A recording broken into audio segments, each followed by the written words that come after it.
Hi there, it's nice for you to join us again today. My name is Victoria Echobo. I am your startup lawyer and business coach. When you're starting a business, there are a number of things that you want to put in place. After a while,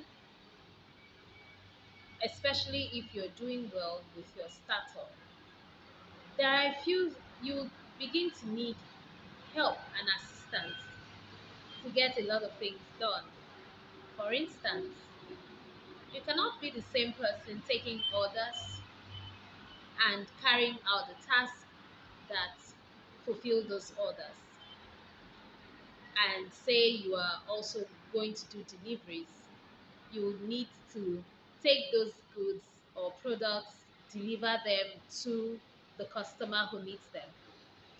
Even if it's a service based business, you take orders, you carry out the orders, you process the payments, you send the invoice, you effect send the receipt acknowledging a receipt of payments for services delivered. You also do the accounting and all that. You can't be a jack of all trades. This is this then means that you need the assistance of one or two persons or more to help in the organization of your business. In order to do that effectively, you need to put in place a structure, a legal structure for how you employ and retain the services of those who would work for you. What are some of the things that you need to consider?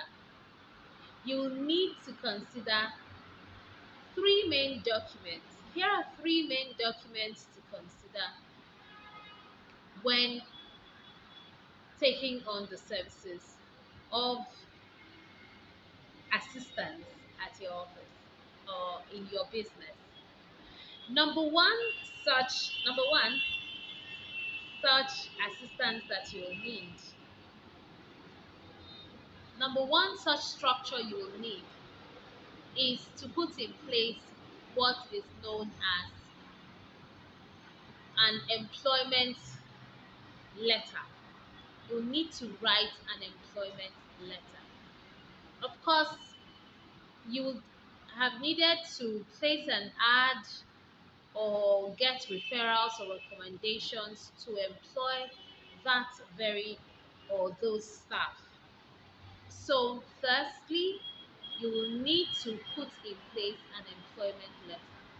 Your employment letter needs to have these major characteristics. Number one, it should have a heading that is should be headed in your company's letterhead. Number two, your employment letter must be addressed to the correct person.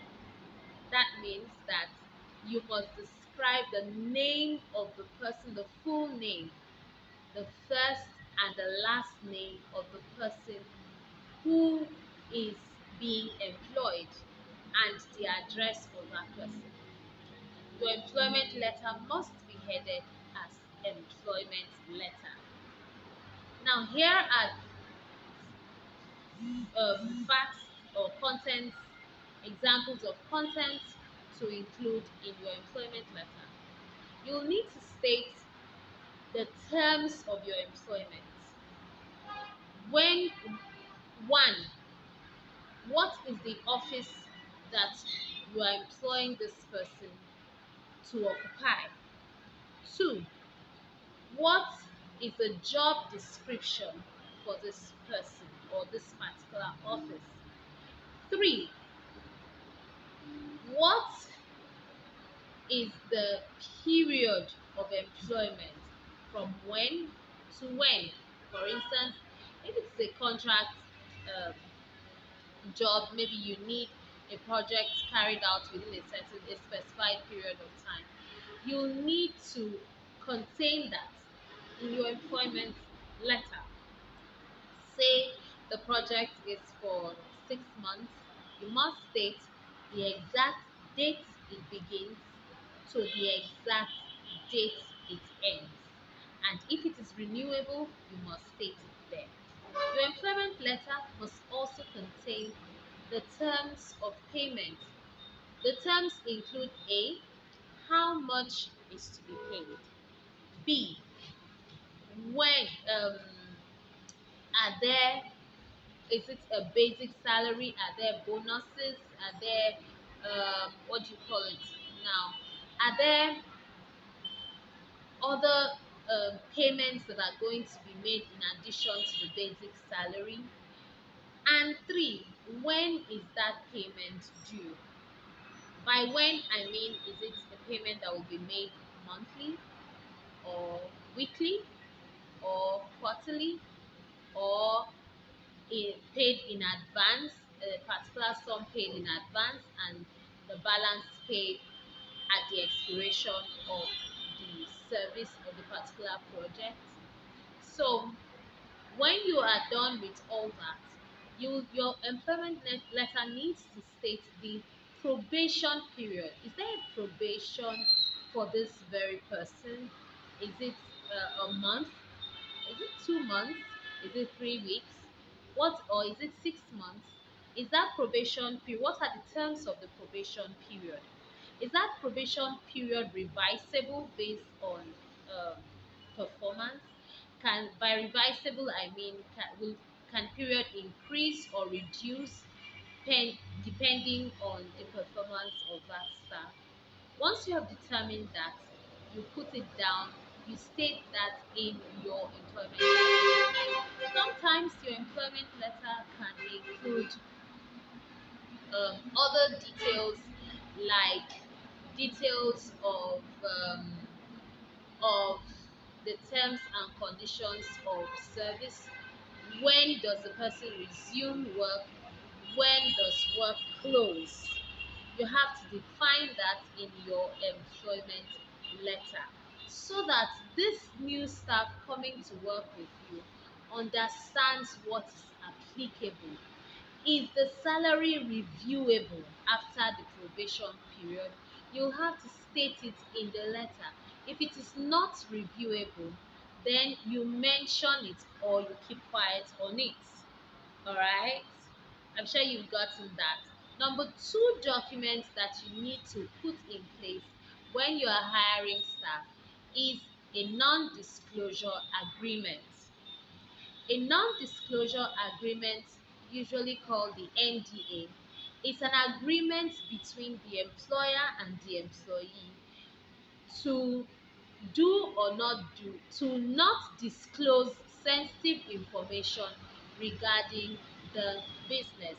Now, this is necessary because in the course of working with you at your business or in helping you achieve the goals of the business, there will be need to disclose certain secrets or information of the business, information including clients information. Many times your staff would have interaction with clients, maybe meet them at the house or have their phone numbers to follow up on certain things, or could be concerned with private details such as their bank account details or things like their house or office addresses, so that you don't put your business at the risk of third party liability. It is important that you disclose in an agreement. You have a proper non-disclosure agreement requiring that employee and describing what is disclosable and what is not disclosable. All right. Say you run a business in the food, you run a food business. It is important to mention in your um, non-disclosure agreement that your employee will not disclose recipes, and quantities and some other secrets that have to do with your trade. These documents usually can be is applicable whether the staff is full-time staff or it is a contract. By this agreement, your staff is not to discuss things about the office or things about the business outside the confines of the office. And of course, your NDA must also include um, a restriction against your staff taking the information of the business to trade or do business with third parties or even your competitors without your consent. Number three document that you have to consider and put in place is what we call a company policy handbook. Company policy handbook. This is a handbook, a guide, a manual that contains specifics, specific principles, policies that apply in certain circumstances, in defined circumstances. For instance, your policy handbook could contain things like um, um, arrival and departure time, that's opening, resumption and closing time of the office, what happens in the event that someone arrives late, what happens with respect to leave, how do you handle leaves of absence, what happens, what should a person do when he or she decides that he doesn't want to work with the company anymore or doesn't want to work with the business anymore. It must be defined in a handbook. The handbook will also have things guiding the movement of documents, movement of files, um, the hierarchy of the hierarchy of management, who is at the top, who reports to who, the reporting structure. It will also contain matters about finances, how much can be signed by who takes orders, who requisitions, or who makes requisitions for funds, how are the funds retired if there is balance, and then how are how is communication, how do you carry out communication. So there's a certain instruction to take. How does the communication move from the customer to the delivery of the service or the product to the customer? These are things that ought to be contained in your company policy handbook.